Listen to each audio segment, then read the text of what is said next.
여러분, 사도 바울의 사역은 사도 바울 혼자서 감당한 사역이 결코 아니에요. 어마어마한 일을 사도 바울이 감당했잖아요. 1차, 2차, 3차 선교여행을 하면서 아시아와 유럽을 다니면서 여러분 그 많은 업적을 남겼지만 그거 다 바울 혼자 한 게 아니라는 사실이에요. 사도 바울 뒤에는 사도 바울의 손과 발이 되어줬던 사람들이 있어요.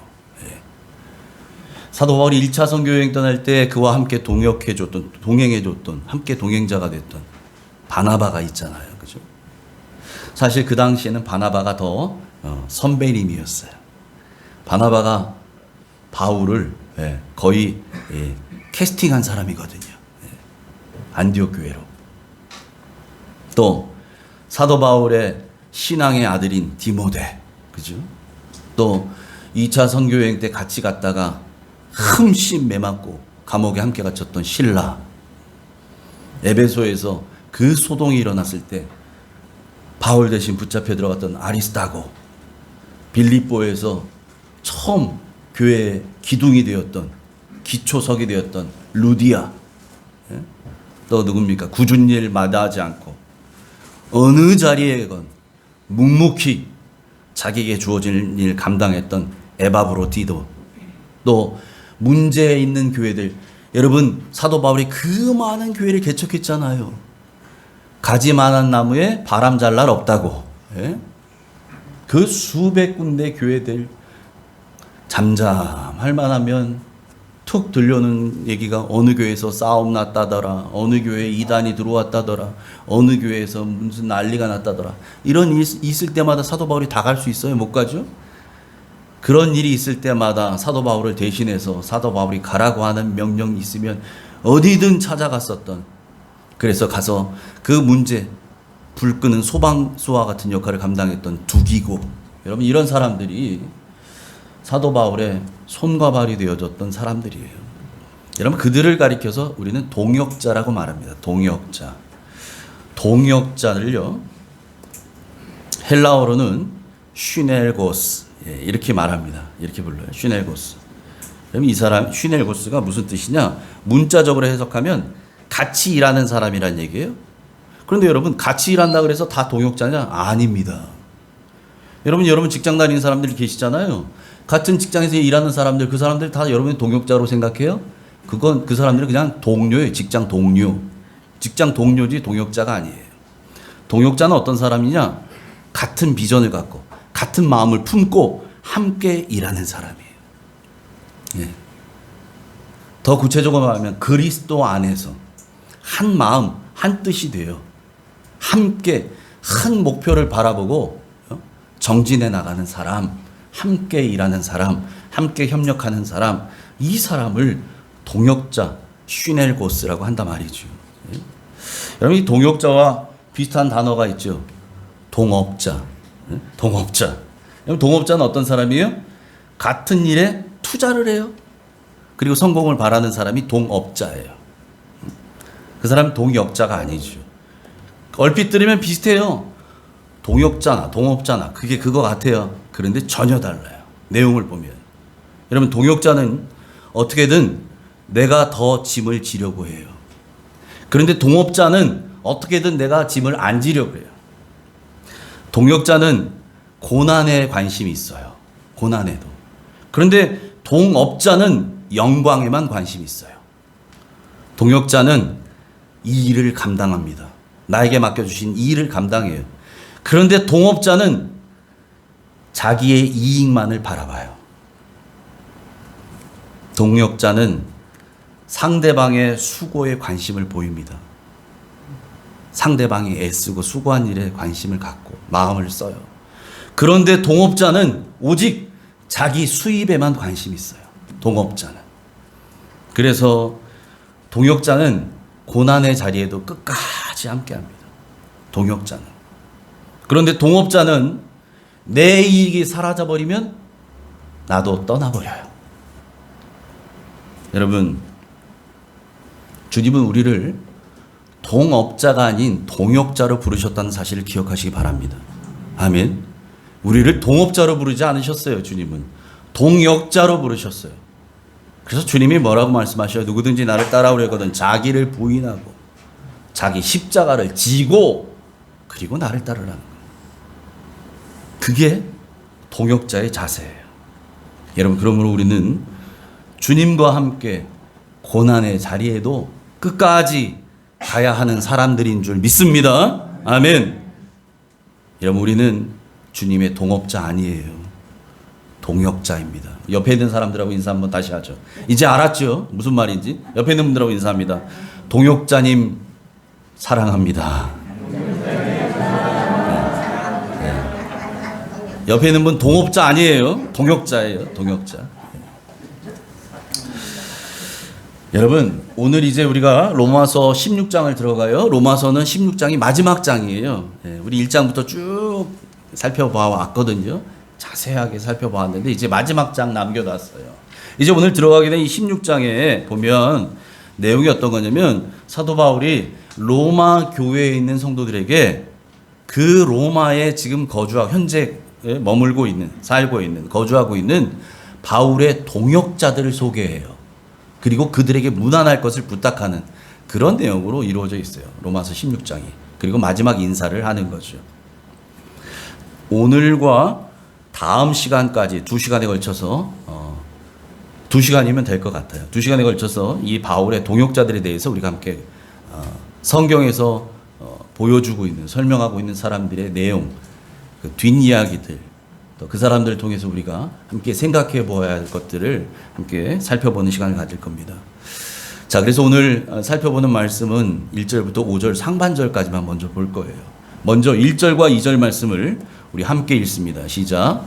내가 겐그레아 교회의 일꾼으로 있는 우리 자매 베베를 너희에게 추천하노니 너희는 주 안에서 성도들의 합당한 예절로 그를 영접하고 무엇이든지 그에게 소용되는 바를 도와줄지니 이는 그가 여러 사람과 나의 보호자가 되었음이라. 아멘. 아멘. 겐그레아라고 하는 지역이 어디냐? 바울이 로마서를 어디서 쓰고 있었다고요? 고린도. 고린도에서 쓰고 있었어요. 고린도. 우리를 오늘날로 말하면 그리스 지역, 그 고린도에서 쓰고 있어요. 근데 고린도의 이 아래쪽에 바다에 인접한 항구 도시가 겐그레아예요. 겐그레아. 사도행전에 보면 여기에 들려서 마지막에 사도 바울이 떠나기 전에, 고린도를 떠나기 전에 그가 서원한 바가 있어서 머리를 깎았더라. 그 깎은 곳이 겐그레아. 이 겐그레아에 오늘 성경 보니까 오늘 거기에 교회가 있었대요. 그죠? 겐그레아 교회라 그래요. 그러니까 사도 바울이 이 겐그레아 지역에도 교회를 세웠다는 얘기입니다. 그 겐그레아 교회가 세워졌는데 그 교회에 일꾼인 베베라는 사람이 있대요. 그 베베를 보내겠다는 얘기입니다. 여러분, 베베가 그래서 어떤 일을 한 사람이냐? 고린도에서 로마에 보낼 로마서를 사도 바울이 기록했는데 이 기록한 이 로마서를 편지를 들고, 여러분 이게 오늘날처럼 이 아주 인쇄술이 발달한 가벼운 이런 게 아니잖아요. 부피도 크고. 근데 그걸 가지고 로마까지 전달한 사람이 이 베베예요. 근데 여러분, 베베가 남자예요, 여자예요? 여자. 그러니까 뭐라고 돼 있어요? 우리 자매 베베. 베베 여자예요. 여자란 얘기예요. 이 여자인 베베에게 지금 바울이 중요한 사명을 맡겨요. 여러분, 그게 우리가 지금 로마서를 쭉 살펴봤지만 이 로마서 말씀이 사실은 여러분 후대에도 오늘날에도 성경학자들이 뭐라고 얘기하냐면 성경을 이 반지라고 얘기하면 이 로마서는 반지 중에서도 그 꼭대기에 있는 이 보석 있잖아요. 그렇게 중요한 성경이 로마서라는 얘기예요. 성경 중에 성경. 이 안에 복음의 진수가 들어있고요. 그리스도인이 이 세상을 어떻게 살아야 되는지, 또 주님을 어떻게 섬겨야 되는지, 성도 간에 어떻게 살아야 하는지, 또 구원은 무엇인지, 그리스도 이분은 어떤 분인지, 하나님은 우리를 어떻게 사랑하시는지, 영적 전쟁은 어떻게 일어나는지, 이런 모든 얘기가 로마서에 기록되어 있거든요. 여러분, 이런 귀한 책을 지금 전달해 줬는데 베베라고 하는 여자에게 맡긴 거예요. 이 얘기는 베베라고 하는 이 사람이 그만큼 믿을 만한 사람이었다는 사실이에요. 여러분, 믿을 만하니까 맡기는 거예요. 그렇지 않아요? 여러분이 누구에게 무엇인가를 맡겨요. 여러분이 갖고 있는 귀한 걸 하나를 맡겨야 돼요. 믿을 수 없는 사람에게 이거 맡기겠어요? 이거 내가 맡겨도 이 사람이라면 내가 믿을 수 있어. 그럴 때 맡기는 거잖아요. 여러분, 베베가 그 정도의 믿음을 바울로부터 받고 있었던, 신뢰를 받고 있었던 사람이라는 거죠. 그래서 오늘 성경은 베베를 가리켜서 뭐라고 얘기하냐면 겐그레아 교회의 일꾼이라고 말해요. 일꾼이라고 하는 이 단어가요, 헬라어로는 디아코노스라고 말합니다. 디아코노스. 여러분, 성경 가지고 있는 사람들 보세요. 일꾼의 반괄호 1번인가 2번 돼 있죠. 일꾼. 그 밑에 뭐라고 돼 있습니까? 뭐라고 돼 있어요? 밑에 보세요. 예, 집사. 맞아요. 집사라고 돼 있어요. 그래서 일꾼, 이 디아코노스의 뜻이 뭐냐? 명령을 수행하는 사람, 집사, 이런 뜻을 갖고 있어요. 우리 집사님들 계시잖아요. 여러분들은 하나님의 명령을 수행해야 될 사람들이에요. 집사님들은. 예? 명령이 떨어지면 아멘 하고 순종하는 사람이 집사라고요. 예. 그 사람이 디아코노스, 겐그레아 교회에서 특별히 베베라고 하는 이 여집사가 그 정도의 신실함을 갖고 있었던 사람이라는 거죠. 그러니까 이런 중요한 일을 바울이 맡기는 거예요. 예. 이걸 통해서 여러분, 우리가 두 가지를 생각해 볼 수 있어요. 첫 번째, 여러분, 이 당시에 여성 인권 막 이런 것들이 존중받고 이런 시대예요? 아니에요. 사회적으로. 여러분, 유대인뿐만 아니라, 여러분, 유대인들은 여자를 사람 수에도 포함 안 시켰잖아요. 그러니까 예수님이 오병이어의 기적 일으킬 때 거기 남자를 기록할 때 뭐라고 돼 있어요? 장정만 5,000명이라고 얘기하잖아요. 여자 없어요. 아이들 카운트에도 안 집어넣어요. 예? 장정만 사람 숫자로 세요. 예? 그 당시에 유대인들이 갖고 있었던 이 생각의 기준이 이래요. 그랬었다고요. 그게 유대인뿐만 아니라 이 고대의 이 모든 이 사회가 갖고 있었던 일반적인 견해가 그래요. 여자 별로 취급 안 해요. 남자만, 그것도 장정, 싸울 수 있는 사람, 일할 수 있는 사람, 이런 사람만 숫자합니다. 전쟁이 나가면 칼 들고 나갈 수 있는 사람, 이 사람들을 카운트해요. 그런데 지금 이 바울은 지금 남자가 아닌 여자를 보내요. 네? 여러분, 이걸 통해서 우리가 뭘 할 수 있느냐? 첫 번째, 사회에서는 여성 차별이 있었지만 적어도 교회 안에서는 그렇지 않았다는 걸. 초대교회 내에서. 네? 교회에서는요, 이 당시에도 여성을 차별하지 않았어요. 놀라운 겁니다. 네? 나중에 또 보겠지만 여성뿐만이 아니에요. 여러분, 교회 안에서는요, 이 당시에 너무나도 자연스럽게 누구나가 다 인정하는 노예, 그 노예도 차별하지 않아요. 놀라운 거예요. 정말 당시로서는요, 혁명적인 일이 교회 안에서 일어나는 거예요. 내가 부리는 노예인데 교회 와서 함께 예배를 드려요. 형제라 그래요. 노예를. 이런 일이 일어나요. 교회 안에서 이런 차별이 없어집니다. 그래서 여러분,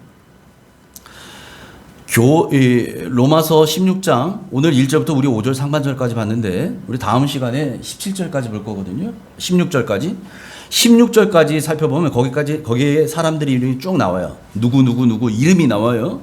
그 이름이 몇 명이 나오냐? 27명이 나옵니다. 정확하게 27명. 누구의 어머니 이런 거 빼고 그냥 누구라는 이름이 나온 것만, 이름만 27명의 이름이 나와요. 그런데 이름 27명 중에 여자가 몇 명이냐? 9명이에요. 정확히. 3분의 1. 3부 27. 딱 3분의 1이 여자예요. 여기에 기록되어 있는, 성경에 기록되어 있는 사람 중에. 만약에 거기에 루포의 어머니라든지 네레오의 자매들이라든지 이런 사람들까지 숫자를 집어넣는다면 여러분, 여성의 숫자는 훨씬 더 많아져요. 바울이 말하고 있는 지금 자기의 동역자, 그래서 로마에 살고 있는 자기의 동역자들에게 문안하라라고 할 때 부탁하는 그 대상자들, 동역자 숫자가 여자가 훨씬 더 많아진단 말이죠. 왜 그래요? 여러분, 이처럼 교회 안에는 남녀노소, 빈부귀천에 차별이 없기 때문에 그래요. 왜요? 천국이 그런 곳이잖아요. 아멘? 천국이 그런 곳이잖아요. 천국에 갔는데 천국에서도 노예가 있고, 천국에서도 뭐 여자니까 뒷자리 앉고 이런 게 있어요? 이 당시 말이에요. 없어요. 천국에서는 오직 하나님의 자녀들만 있을 뿐입니다. 아멘? 하나님과 그의 자녀들만 있을 뿐이에요. 돈 많은 사람, 더 배운 사람, 덜 배운 사람, 없는 사람, 뭐 가난한 사람, 아픈 사람, 약한 사람 이런 거 없어요. 그냥 하나님의 자녀들이에요. 오늘 이 말씀 통해서 우리가 알 수 있는 두 번째 사실은 또 이겁니다. 여러분, 초대교회 내에서 여인들의 수고헌신이 대단했다는 걸 알 수 있어요. 여인들. 여러분, 요즘도 기도의 자리, 예배의 자리 지키는 분들은 대부분 여자분들이 많아요. 상대적으로 남자분들에 비해서. 물론 그렇지 않은 곳도 있겠지만 대부분이 그것이 현실이에요. 여러분, 그런 의미에서 우리 옆에 있는 남자 집사님들에게 우리 이렇게 권면의 인사 한번 나눌까요? 예배의 자리, 기도의 자리를 지킵시다. 하세요. 왜 안 하시나? 예배의 자리, 기도의 자리를 지키십시다. 여러분, 왜 지켜야 되느냐? 이게 더 중요해. 이게 더 중요해. 요 인사해야 돼요. 요게 중요합니다. 왜 지켜야 되느냐? 그 자리가 천국의 자리입니다. 아멘이십니까? 아멘. 제가 들으니까 저쪽에 한 분만 아멘 하는 것 같아요. 여러분, 여러분이 있는 자리, 여러분이 있는 그 예배의 자리, 기도의 자리가 곧 천국의 자리예요. 여러분, 이걸 깨달으면, 그리고 이것을 경험하면 그 자리를 사모하게 돼 있어요. 내가 그곳에서 주님을 만나거든요. 내가 주님을 만나는 자리, 내가 하늘의 기쁨을 맛보는 자리. 여러분, 이게 천국의 자리 아니에요? 그래서 천국은 죽어서만 가는 곳이 아니라 오늘 살아있는 이곳에서도 우리가 하나님의 자녀들이 누려야 할 특권인 줄 믿습니다. 천국을 누리시기 바랍니다. 아멘. 자, 이제 다시 본문으로 들어와서 베베에 대한 설명하는데, 그래서 베베를 설명할 때 사도 바울이 이런 사람이라고 추가로 소개를 해줘요. 2절 하반절, 우리 빨간색 저 글자만 읽어봅니다. 시작. 그가 아멘. 베베가 여러 사람과 나의 바울의 보호자가 되었다, 이렇게 설명을 해줘요. 로마 교회 성도들에게. 내가 지금 베베를 보내는데, 베베는 갱그레아 교회의 일꾼으로서, 여집사로서 신실한 사람이다. 그래서 그가 어떤 일을 했느냐? 여러 사람과 나의 보호자가 됐던 사람이다 라고 소개해 준다는 얘기예요. 여러분, 여기서 보호자는 어떤 의미냐면요, 보호자가 헬라어로 너무 헬라어 공부를 많이 하네요 오늘. 근데 이걸 알아야 성경의 뜻을 바로 이해해요. 이걸 외우라는 얘기가 아니에요, 여러분. 아, 이게 이런 말이었구나. 아, 그래서 그런 뜻이 있었구나. 그래서 바울이 그렇게 얘기했구나. 여러분, 이걸 이해할 수 있어요. 보호자는 헬라어로 프로스타티스라고 얘기하는데요. 프로스타티스. 프로스펙스가 아니에요. 프로스타티스예요. 프로스타티스라고 하는데 이게 무슨 뜻이냐? 여성 후원자, 여성 후견인, 재정 후원자. 왜 여성이라 그랬냐? 여러분, 프로스타티스라고 하는 저 단어가요, 여성 명사예요. 헬라어에는 남성, 여성, 중성 이런 게 있어요. 여러분, 옛날에 학교 다닐 때 뭐 그런 거 들어봤죠? 뭐 외국어 배울 때 남성 명사, 여성 명사 이런 게 있는데, 이 헬라어라는 말에도 그런 게 있어요. 우리로 치자면 아버지가 여성 명사일까요? 남성 명사일까요? 남성 명사잖아요, 아버지. 여성 명사는 뭐예요? 어머니. 이런 것처럼, 예? 이 프로스타티스라고 하는 말이 여성 후원자를 말해요. 여성 후견인. 이 후원자, 후견인이 보다 구체적으로 뭐냐? 재정 후원을 했던 사람을 말해요. 돈을 밀어주는 사람. 이런 얘기죠.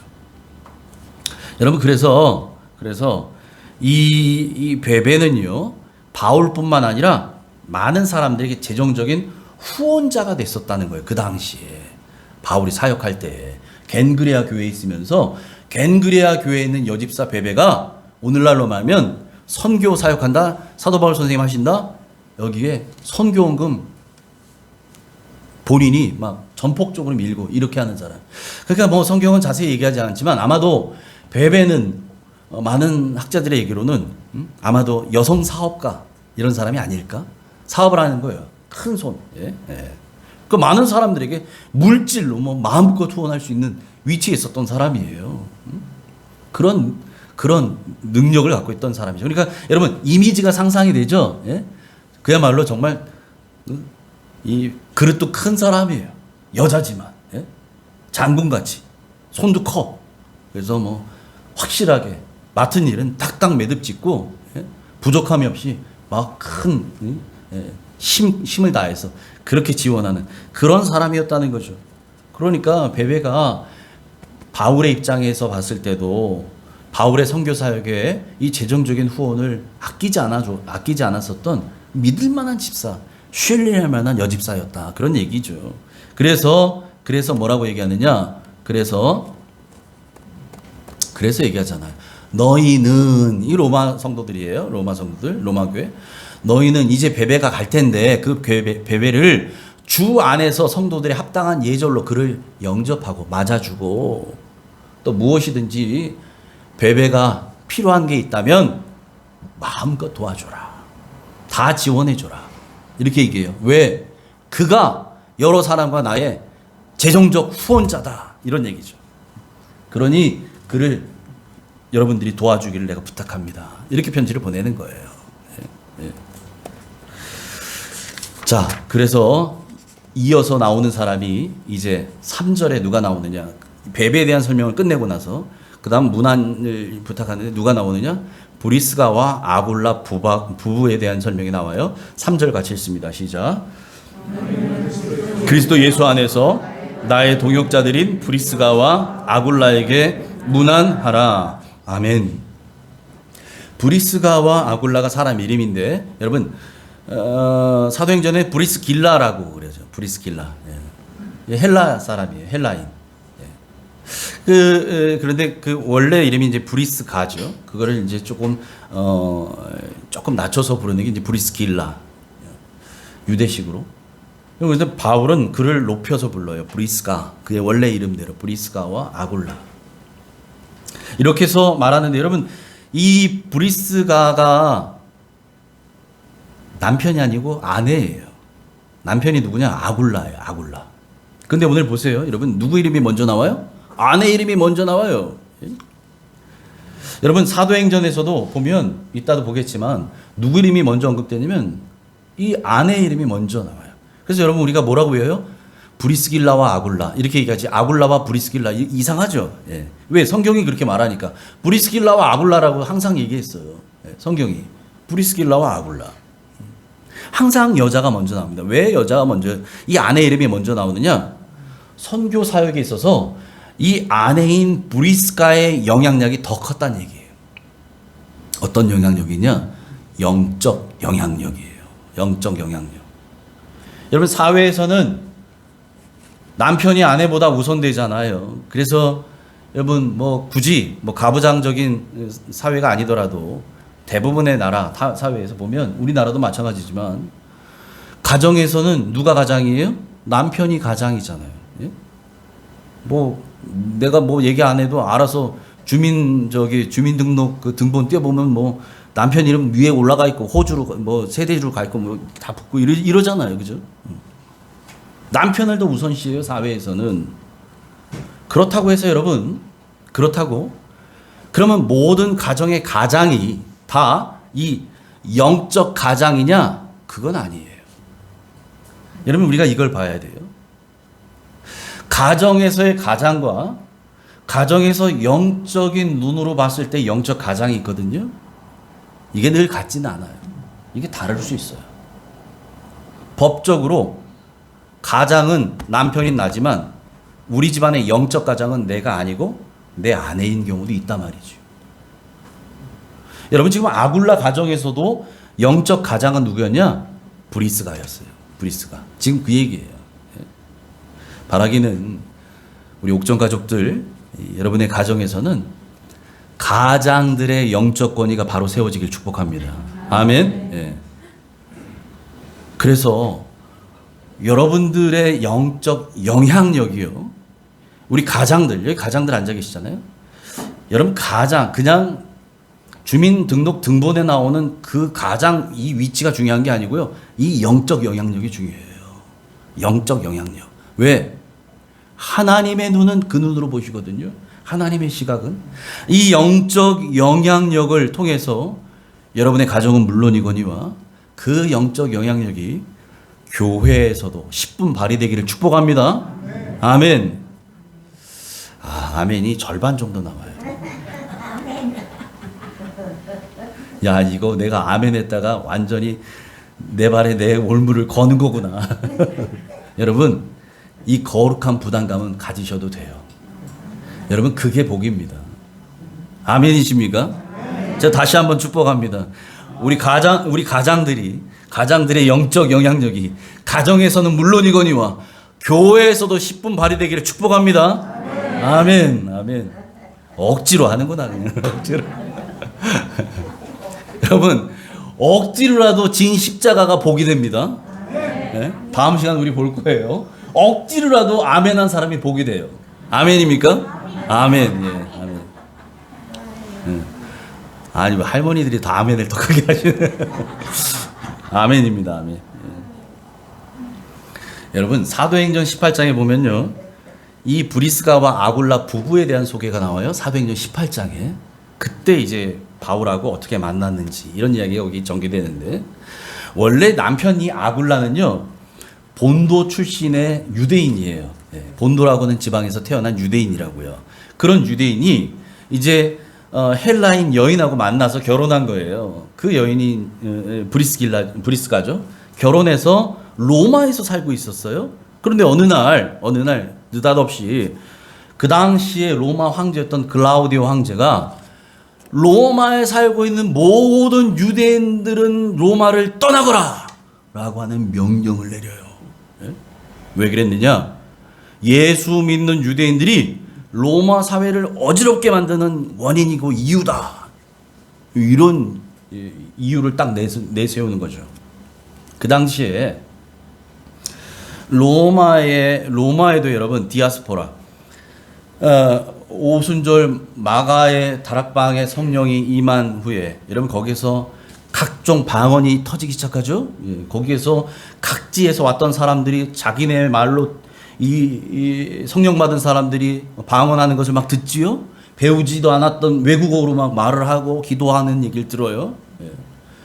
여러분, 예루살렘 교회에 핍박이 있을 때 흩어졌던 유대인들이요 멀리 흩어져서 어디까지 갔냐? 로마까지 갔어요. 로마까지. 그렇게 로마까지 살고 있는데, 여러분, 그렇게 로마에 살고 있었던 기독교인들, 특별히 예수 그리스도를 믿고 예수 그리스도의 부활을 믿는 기독교인들하고, 부활은 무슨 부활이야, 그런 게 어딨어 세상에, 그걸 믿지 않았었던 이방인들 사이에 심한 싸움과 갈등이 늘 있었어요. 내 말이 맞다, 네 말이 맞다, 막 싸우고 있었거든요. 이런 막 싸움과 소동이 막 일어나는 거예요. 툭 하면 막 싸움이 일어나는 거죠. 부활이 있다니까, 있긴 뭐가 있어, 뭐 이러고 싸우는 거예요. 여러분, 그래서 그 당시에 이 황제 글라우디오가, 야, 기독교라고 하는 신흥 종교가 있다는 얘기를 들었는데 그 신흥 종교를 믿는 사람들이 지금 로마 내에서 소란을 일으킨다고? 그 소식을 듣고 이제는 실태 조사를 한 거죠. 진상 파악을 해요. 그걸 하면서 그럼 도대체 이 기독교라고 하는 신흥 종교가 뭔지는 알아야 될 거 아니에요. 그죠? 그래서 예수라는 사람이 누군지에 대한 얘기 듣고, 예수의 가르침이 뭔지 들었고, 예수의 십자가 사건이 뭔지 들었고, 예수의 부활이라는 사실을, 이야기에 관한 얘기를 들었어요. 여러분, 그런데 문제는 뭐냐? 이 글라우디오 황제에게 예수에 관한 그 정보를 전달해 준 사람이 누구냐? 예수를 믿지 않는 사람들, 이방인들이 그걸 전해 준 거예요. 그러니까 여러분, 내가 갖고 있는 생각을 전하는 거죠. 예? 예. 그 예수 믿지 않는 사람들이 쓰고 있는 빨간색 안경을 쓰고서 온통 다 빨갛게 보이는 세상을 글라우디오 황제에게 가르쳐 준 거예요. 글라우디오 황제는 그 말을 들을 수밖에요. 그러니까 여러분, 들은 대로 또 믿게 되는 거잖아요. 예? 듣는 거 그렇게 믿어요. 그래서 이 황제가 뭐라고 믿느냐? 아하, 부활이란 것은 예수의 시체를 훔쳐갔던 제자들이 퍼뜨린 헛소문이다, 이렇게 믿어요. 여러분, 이게 어디에 나와요? 성경에 나오잖아요. 예수님이 부활하고 무덤이 빈 걸 보고, 여러분, 거기에 로마 군병들이 지키고 있었어요. 큰 지진이 일어나면서 이들이 무서워서 막 거기 기절해버려요. 그때 무덤을 막았던 큰 돌이 치워지면서 여러분, 그 안에 천사가 있잖아요. 그것을 봤던 마리아, 나중에 마리아의 이야기를 듣고 달려 들어갔던 이런 베드로와 요한이 눈으로 봤어요. 무덤이 비었다는 사실을. 그리고 주님이 입으셨던 세마포가 그대로 개어서 그대로 있어. 그 얘기를 딱 들으니까 여러분, 그 당시에 있었던 종교 지도자들이 뭐라고 생각합니까? 그 전에 예수란 자가 자기는 사흘 만에 부활한다, 살아난다 얘기했는데 이게 진짜일지도 모른다는 거죠. 없어져 버렸으니까. 그래서 그들에게 돈을 주고 매수합니다. 군인들을. 뭐라고 매수하느냐? 나가서 소문을 내거라. 우리가 깊이 잠든 사이에 예수의 제자들이 와서 예수의 시신을 빼갔다, 이렇게 소문을 내게 만들어요. 그래서 그 당시에 여러분, 이 거짓 뉴스가 확 도니까요, 또 그 얘기를 믿고 있는 사람들이 있었어요. 이 얘기가 퍼지고 해서 믿지 않는 이방인들도 그렇게 믿는 거예요. 그 얘기를 지금 글라우디오 황제에게 전해준 거죠. 그러니까 글라우디오 황제도 그 얘기를 믿어요. 맞아, 부활은 무슨 부활, 죽은 사람이 어떻게 다시 살아나, 그거 예수가 부활했다는 얘기 그거 내가 알아, 들었어. 예수의 제자들이 예수의 시체 빼돌리고 나서 헛소문 퍼뜨린 거잖아, 이렇게 믿게 된 거예요, 글라우디오 황제가. 그래서 이제는 로마 사회의 질서 안녕을 유지하기 위해서 모든 유대인들에 대해서 로마에서 떠나라, 나가라, 추방령을 내려요. 사도행전 18장 2절 3절 같이 읽습니다. 시작. 아굴라라 하는 본도에서 난 유대인 한 사람을 만나니 글라우디오가 모든 유대인을 명하여 로마에서 떠나라 한 고로 그가 그 안에 브리스길라와 함께 이달리아로부터 새로운지라. 바울이 그들에게 감해 생업이 같으므로 함께 살며 일을 하니 그 생업은 천막을 만드는 것이더라. 아멘. 아멘. 이 글라우디오 황제의 유대인 추방령에 따라서 브리스가와 아굴라, 다시 말하면 브리스길라와 아굴라 부부도 역시 로마에서 나와요. 있을 수 없어요, 더 이상. 왜? 남편이 유대인이잖아요. 유대인 가정이잖아요. 떠나야지요. 그래서 어디로 가느냐? 그래서 내려간 곳이 고린도예요. 그래서 고린도에 내려가 정착을 합니다. 그 고린도로 내려가요. 그렇게 해서 고린도에서 그들이 원래 하고 있었던 일, 천막 만드는 일을 거기에서 가게 차리고 시작해요. 자, 그러고 있을 때에 2차 선교 여행 중이었던 사도 바울이 이 고린도 지역에 발을 들여놓고 들어옵니다. 그래서 들어와서 바울이 이 브리스길라와 아굴라 부부를 찾아가게 돼요. 왜 찾아갔느냐? 브리스길라와 아굴라를 찾아간 게 그 사람을 찾으려고 한 게 아니고, 바울이 뭘 하려고 했냐? 여기 들어와서 그가 여기서 일을 하기 원했어요. 선교비를 충당하고 하기 위해서 자기가 할 수 있는 이 텐트 만드는 일이었거든요. 예. 어릴 때 배웠던 게 그거예요. 그러니까 우리로 말하면 알바를 좀 떼야 되겠어. 알바를. 예. 며칠이라도 내가 알바를 하면서 이 고린도에서는 내가 복음을 전하리라, 이렇게 생각한 거죠. 그러니까 내 기술 가지고 알바할 수 있는 곳이 어디예요? 텐트 만드는 가게를 가야 될 거 아니에요.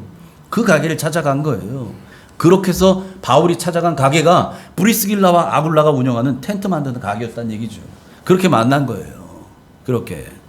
그래서 성경에 보니까, 그래서 바울이 그들에게 같다라고 얘기하죠. 그래서 뭐라고 얘기해요? 생업이 같아요. 브리스길라 아굴라 부부도 텐트를 만드는 일을 하고 바울도 텐트를 만드는 일이에요. 같이 맞아요. 그러니까 하다못해 바울이 일감 있으면 옆에서 뭐 도우면서 알바할 수 있지요. 기술이 있으니까. 근데 중요한 건 뭐냐? 성경에 이렇게 얘기하죠. 이들이 함께 살며 일을 했다. 바울이 브리스길라와 아굴라 집에 거하면서 거기 아예 눌러 살면서 일을 한 거예요. 따로 여관에 숙소 잡아놓은 게 아니고 여기에서 이들과 함께 먹고 자고 하면서 일했다는 얘기죠. 예. 그렇게 여러분 그렇게 먹고 자고 하면서 일하다 보면 24시간 내내 일 얘기만 해요. 아들 얘기, 뭐 딸 얘기, 집안 얘기, 자식 얘기, 뭐 친구 얘기, 동창 얘기, 군대 얘기, 뭐 별 얘기 다 할 거 아니에요. 예? 여러분 이 일을 계기로 해서요. 브리스길라와 아굴라가 바울에게 복음의 진리를 배우게 됩니다. 같이 살았어요. 같이 아예 숙식을 하면서 사는 동안 그러니 얼마나 자세히 배웠겠어요. 복음을. 예? 얼마나 정확하게. 일하는 시간은 일하지만 일 끝나고 저녁 시간에 식사하고 함께 성경 공부하고 아마 모르긴 해도 그런 일들이 이어졌을 거라는 거죠. 그래서 드디어 이 브리스가와 아굴라가 어떤 사람이 되냐? 사도 바울 선교 여행에 있어서 사역에 있어서 없어서는 안 될 중요한 동역자들이 됩니다. 그래서 오늘 3절에 그들을 소개할 때 뭐라 그래요? 그들은 나의 동역자들이다. 없어서는 안 될 사람들이 돼요. 급기야 바울이 이제 그 고린도 지역 이쪽 아시아에 떠나서 수리아 안디옥으로 다시 돌아가려고 할 때에 이 부부가요 같이 떠나요. 사도행전 18장 18절 상반절 같이 읽습니다. 시작. 바울은 더 여러 날 머물다가 형제들과 작별하고 배 타고 수리아로 떠날 새 브리스길라와 아굴라도 함께 하더라. 우리 신집사님처럼 이민 생활을 하셨던 분들은 뭐 더 정확히 아시겠지만 여러분 저는 뭐 이민 안 가봐서 모르지만 여러분 이민 간 땅에서 다른 나라 땅에서 물 설고 낯선 그 땅에서 사업에 기반 닦는 것이 그게 쉬워요? 어려운 일입니다. 그렇잖아요. 어려워요. 그런데 지금 브리스길라와 아굴라 부부는 로마를 떠나서 낯선 땅 고린도에 내려와서 고린도에서 기반을 잡아놓았어요. 그 사업도 포기하고 지금 바울의 선교 여정을 같이 가는 거예요. 그걸 포기하고 그 기반을 포기하고 여러분 그뿐만이 아니에요. 이 부부는요 바울을 위해서 자기들의 목까지 내놓았대요. 목까지. 4절 같이 읽습니다. 시작. 그들은 내 목숨을 위하여 자기들의 목까지도 내놓았나니 나뿐 아니라 이방인의 모든 교회도 그들에게 감사하느니라. 아멘. 아멘. 여러분 브리스길라와 아굴라는요 바울과 피를 나눈 혈육이 아닙니다. 그렇잖아요. 친척지간도 아니에요. 그죠? 형제는 두말할 나위 없이 아니죠. 아니 수십 년 사귄 친구도 아니에요. 뭐 20년 30년 50년 지기 이런 거 아니에요. 그렇잖아요.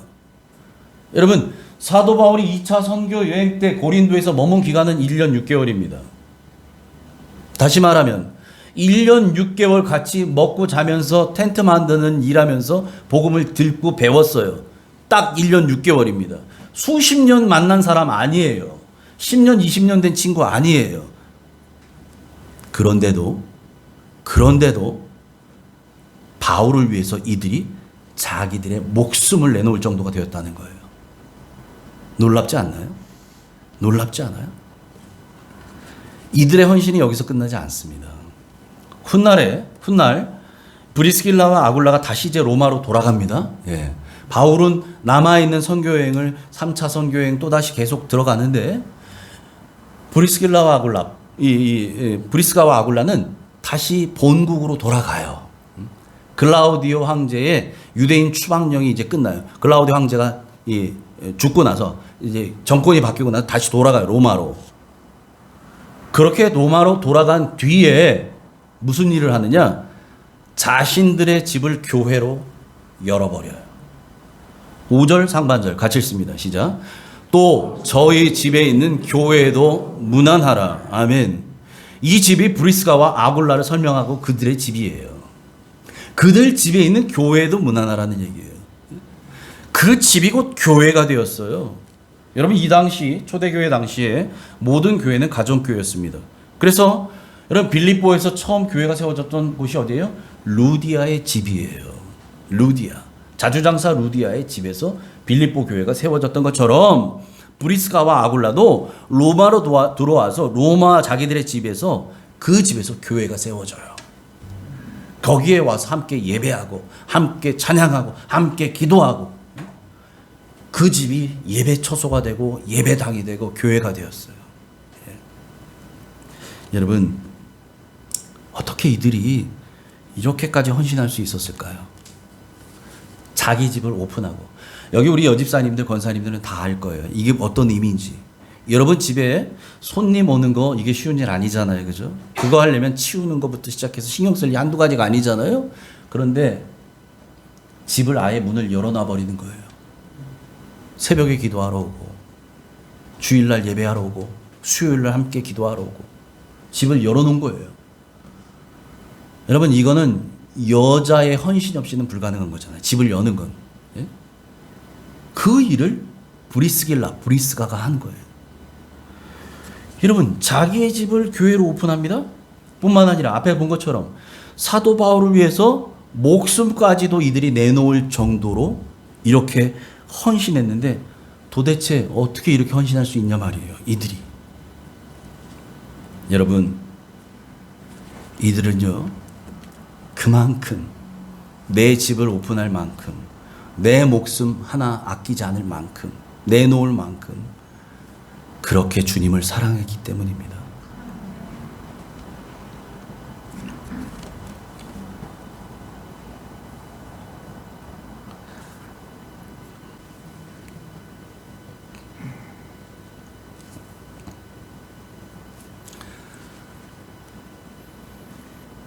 주님을 사랑했기에 주님께서 맡겨주신 양들도 사랑할 수 있는 거예요. 주님을 사랑하니까 주님이 그토록 귀하게 여기시는 바울도 사랑할 수 있는 거예요. 그 바울이 좋아서만이 아니고요. 피를 나눈 형제도 아닌 바울을 위해서 어떻게 자기들의 목숨을 내놓을 정도예요. 목을 내놓을 정도예요. 주님이 쓰시는 그릇이잖아요. 주님이 이토록 귀하게 쓰시는 그릇이잖아요. 그래서 사랑할 수 있었던 거예요. 주님을 사랑하니까요. 여러분, 우리도 우리의 목숨을 바쳐도 아깝지 않을 만큼 그렇게 주님을 사랑할 수 있기 바랍니다. 아멘. 주님을 사랑하기에 주님의 사람들을 사랑하고 주님을 사랑하기에 주님께서 맡겨주신 사명도 사랑할 수 있기를 소망합니다. 아멘. 그래서 우리 모두는 이 맡겨진 사명 잘 감당하는 주님이 보시기에 주님의 신실한 동역자들로 칭찬하시고 인정해 주시는 그런 우리 모든 옥중의 가족들 되기를 주님의 이름으로 축원합니다. 아멘. 하나님, 아버지께서 아무것도 아닌 우리들을 사랑해 주셨기에 우리가 하나님을 아버지라 부르며 오늘도 예배할 수 있음을 고백합니다. 하나님, 나 같은 죄인도 주님이 살려주셨고 사랑해 주셔서 자녀 삼아 주셨습니다.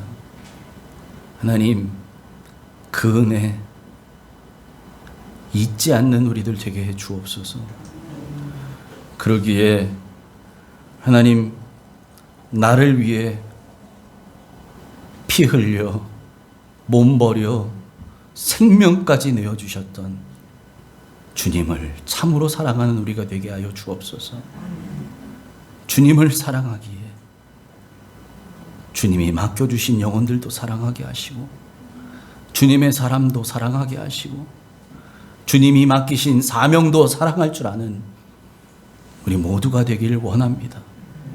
하나님, 그래서 주님께서 맡기신 사명 이것을 짐으로 여기지 않게 하시고 이것을 복으로 볼 줄 아는 영의 눈이 열려서 이 복을 주신 주님, 이 특권을 맡기신 주님, 그것이 감사하여 내 몸, 내 목숨까지 드려도 아깝지 않을 만큼 주님을 사랑하며 헌신하며 충성으로 사명 감당하는 주님의 신실한 동역자들로 하나님께 인정받게 하여 주시옵소서.